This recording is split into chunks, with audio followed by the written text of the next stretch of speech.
एक आदमी ने एक बहुत ही खूबसूरत लड़की से शादी की।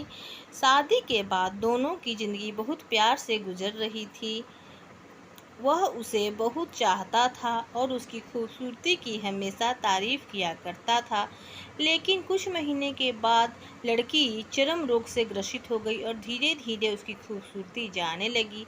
खुद को इस तरह देख उसके मन में डर समाने लगा कि यदि वह बदसूरत हो गई तो उसका पति उससे नफरत करने लगेगा और उसकी नफरत बर्दाश्त नहीं कर पाएगी। इसी बीच एक दिन पति को किसी काम से शहर से बाहर जाना पड़ा।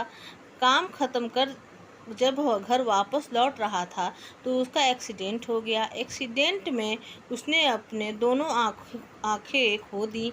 लेकिन उसके बावजूद भी उन दोनों की ज़िंदगी सामान्य तरीके से बढ़ती रही। समय गुजरता रहा और अपने चर्म रोग के कारण लड़की ने अपनी खूबसूरती पूरी तरह गंवा दी।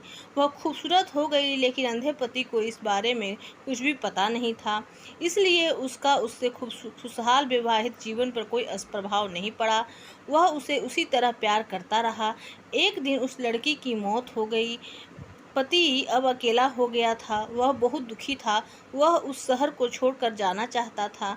उसने अंतिम संस्कार की सारी क्रियाविधि पूर्ण की और शहर छोड़कर जाने लगा। तभी एक आदमी ने पीछे से उसे पुकारा और पास आकर कहा, अब तुम बिना सहारे के अकेले कैसे चल पाओगे? इतने इतने साल तो तुम्हारी पत्नी तुम्हारी मदद किया करती थी। पति ने जवाब दिया, दोस्त, मैं अंधा नहीं हूँ, मैं बस अंधा होने का नाटक कर रहा था।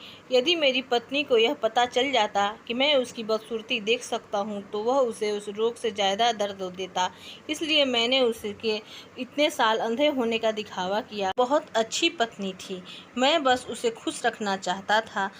इससे हमें यह सीख मिलती है कि खुश रहने के लिए हमें भी एक दूसरे की कमियों के प्रति आंखें बंद कर लेना चाहिए और उन कमियों को नज़रअंदाज कर देना चाहिए। अगर कहानी अच्छी लगी हो तो कहानी को और हमारे चैनल को लाइक करें, सब्सक्राइब करें, बेल आइकन दबाना नहीं भूलें और अच्छी अच्छी कहानियाँ सुनने के लिए मेरे चैनल को सब्सक्राइब